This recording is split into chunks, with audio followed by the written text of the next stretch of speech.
Good morning dear students.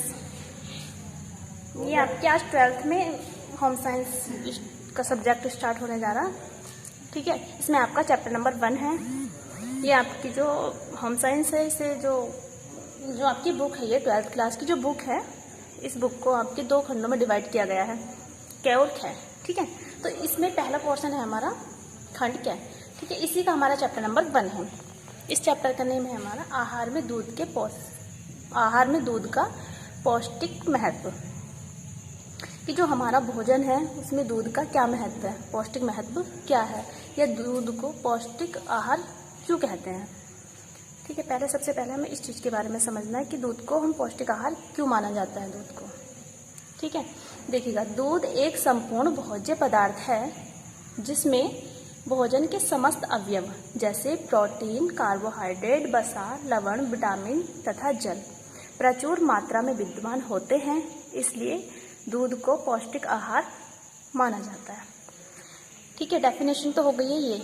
अगर हम इसे सिंपल लैंग्वेज में कहें तो सिंपल लैंग्वेज में कह सकते हैं कि दूध में समस्त प्रकार के भोज्य पदार्थ पाए जाते हैं, इसलिए दूध को पौष्टिक आहार या संपूर्ण पौष्टिक आहार माना जाता है। ठीक है, अब हम लोग पहले इसकी रीडिंग करेंगे। आपका जो मेन फोकस है इसकी रीडिंग पर होना चाहिए, क्योंकि मैं आपको रीडिंग कराने के बाद में कुछ क्वेश्चन पुटअप करूँगी, आपको आंसर देना है। ठीक है, तो आप देखिएगा, तो हम लोग इसकी रीडिंग स्टार्ट करते हैं। प्रस्तावना। जैसे कि मैं आपको बता चुकी हूँ दूध को पौष्टिक आहार क्यों मानते हैं, या हमारे भोज्य पदार्थ में दूध का क्या महत्व है। ठीक है, उस चीज़ के बारे में आपको मैं बता चुकी हूँ। तो यहाँ से देखिएगा, प्रस्तावना। केम्ब्रिज विश्वविद्यालय के प्रोफेसर हॉफकिंग ने सन 1912 ईस्वी में चूहों का परीक्षण करके देखा कि ये जो विश्वविद्यालय है, जो यूनिवर्सिटी है, कि केम्ब्रिज के जो प्रोफेसर हैं हॉफकिंग, इन्होंने 1912 ईस्वी में चूहों पे एक परीक्षण करके देखा था, प्रैक्टिकल करके देखा था। ठीक है, कि यदि उनको प्रतिदिन के भोजन में 1/3 चाय का चम्मच दूध पिला दिया जाए तो उनका तीव्र गति से विकास संभव है। मतलब उन्होंने कहा है कि यदि चूहों को प्रतिदिन के भोजन, मतलब जो उनका डेली भोज्य पदार्थ है, अगर उसमें चाय का एक चम्मच उसका 1/3 भाग यदि दूध पिला दिया जाए तो उनका तीव्र गति से विकास संभव हो सकता है। नेक्स्ट देखिएगा, हॉफकिंग के समय से आज तक दूध पर जितने परीक्षण किए गए उनसे यही निष्कर्ष निकलता है कि दूध का शारीरिक पोषण में एक विशेष महत्व है। मतलब तब से लेके आज तक जितने भी दूध के ऊपर परीक्षण किए गए उन सभी से एक ही रिजल्ट निकल के सामने आया है कि दूध जो है वो एक शारीरिक पोषण में एक विशेष महत्व रखता है। ऑसबॉर्न और मेडल, जो कि अमेरिका के रहने वाले थे, उनका कथन है कि दूध से उपलब्ध प्रोटीन से शरीर की वृद्धि तीव्र गति से होती है। मतलब ये अमेरिका के रहने वाले थे, 2 मेंबर्स हैं, ऑसबॉर्न और मेडल। इन्होंने कहा है, इनका जो मानना है कि जो दूध में जो उपलब्ध प्रोटीन होती है उस प्रोटीन से मानव शरीर की जो वृद्धि है वो तीव्र गति से संभव हो सकती है। नेक्स्ट देखिएगा, एक प्रसिद्ध विद्वान ने लिखा है कि संसार में दूध एक संपूर्ण भोज्य पदार्थ है।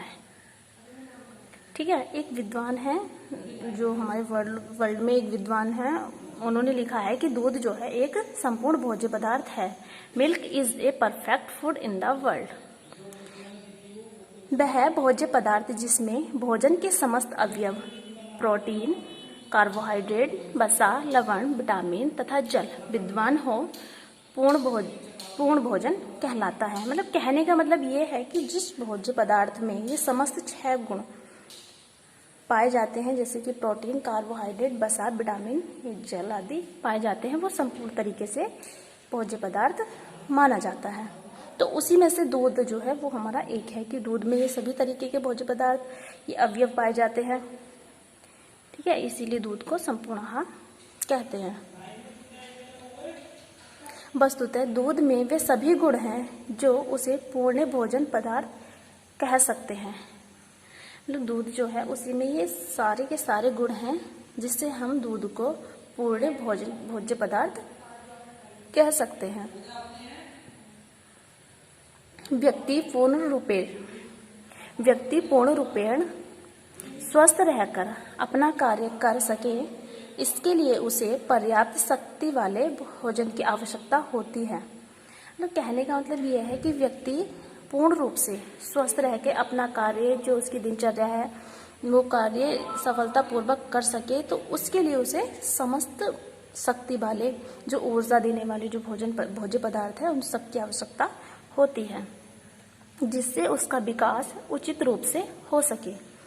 मतलब जो ये भोज्य पदार्थ हैं जो हमें ऊर्जा प्रदान करते हैं, एक एनर्जी देते हैं, अगर इस टाइप का हम भोजन ग्रहण करेंगे तो उससे हमारा विकास जो है वो उचित रूप से होता रहेगा और हमारी जो काम की दिनचर्या है हमारी डेली बेस की वो भी हम सफलतापूर्वक कर सकते हैं।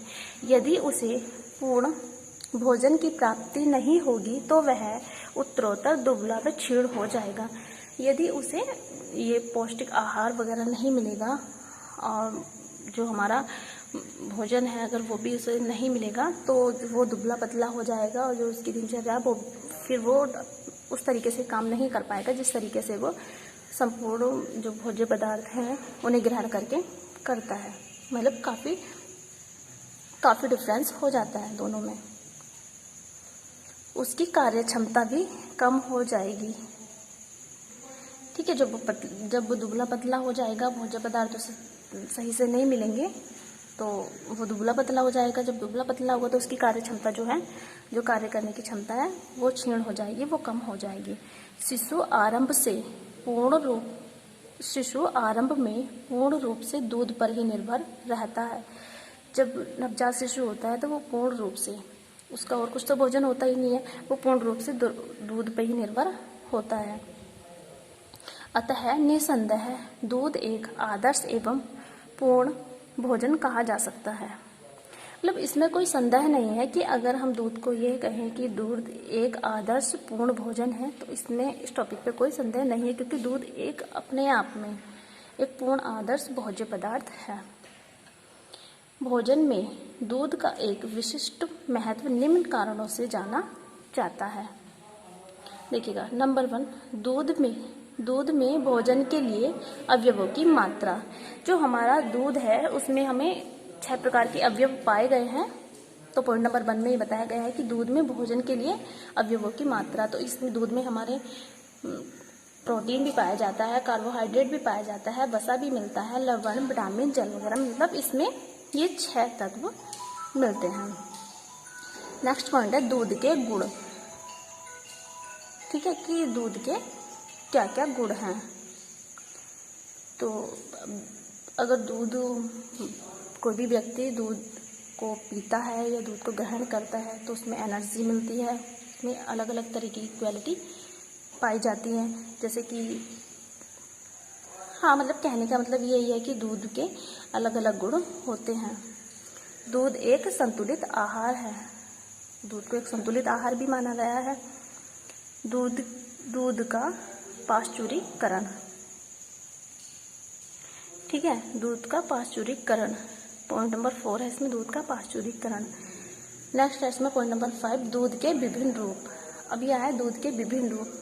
आपने देखा होगा कि दूध के विभिन्न रूप होते हैं, जैसे कि दूध से हम खोया तैयार कर लेते हैं, मलाई निकाल लेते हैं, तो इस टाइप से दूध के विभिन्न रूप होते हैं। दूध की स्वच्छता। दूध की स्वच्छता मतलब दूध को जब हम उबालते हैं तो वो पूर्ण रूप से स्वच्छ हो जाता है, साफ हो जाता है। देखिएगा, अब ये हेडिंग है दूध में विभिन्न पोषक तत्वों की मात्रा। ये जो दूध है उसमें विभिन्न प्रकार के पोषक तत्व किस मात्रा में पाए जाते हैं। देखिए, दूध माता के अतिरिक्त गाय, भैंस, बकरी आदि से प्राप्त होता है। मतलब माँ के अतिरिक्त भी हमें गाय, भैंस, बकरी आदि से प्राप्त दूध हो जाता है। सभी पशुओं के दूध में एक समानता रहती है, परंतु सभी के दूध का संगठन एक जैसा नहीं होता। मतलब सभी जो पशुओं का दूध है वो एक समान रहता है, बट उनका जो संगठन है वो एक जैसा नहीं होता। मतलब समानता एक तरीके की होती है, सबका कलर एक जैसा होता है, बट जो उनकी संगठन है वो एक जैसा नहीं होता। ठीक है, नेक्स्ट देखिएगा, पशुओं की जाति व उनके भोजन से दूध के संगठन में अंतर उत्पन्न हो जाता है। वो दिखता तो एक समान है, बट उनका जो संगठन है वो अलग अलग होता है। वो पशुओं की जाति के ऊपर डिपेंड करता है। ठीक है, सामान्य औसत दूध में विभिन्न तत्वों की मात्रा निम्नवत होती है। अब देखिएगा, दूध में जो जल होता है उसकी कितनी मात्रा होती है, दूध में जल की मात्रा। तो ये जल देखिएगा, जल 87.25%, मतलब जल की जो मात्रा है दूध में वो 87.25% होती है। बसा 3.80%। बसा की मात्रा इसमें 3.80 दशमलव होती है, मतलब प्रतिशत होती है। अब इसमें जो प्रोटीन है वो होता है हमारा 3.50%।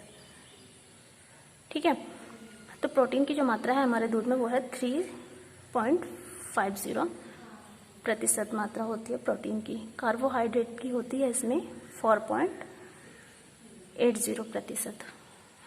खनिज लवण की होती है 0.65%। मतलब ये जो मात्राएं दी गई हैं हमारी जल की, वसा, प्रोटीन, कार्बोहाइड्रेट, खनिज लवण, ये जो मात्राएं दी गई है हमारी, ये सब दूध में मतलब इनकी इतना प्रतिशत दूध में मात्राएं होती हैं। उपयुक्त विवरण से स्पष्ट है कि दूध में सर्वाधिक मात्रा जल की होती है। मतलब सबसे अधिक जो मात्रा पाई जाती है वो दूध में जल की होती है। अन्य ठोस पदार्थ की मात्रा 12 से 13% तक होती है। मतलब अन्य जो पदार्थ हैं उनकी जो मात्रा 12 से 13% तक होती है। नीचे दूध में पाए जाने वाले तत्वों की मात्रा तालिका द्वारा प्रदर्शित की जा रही है।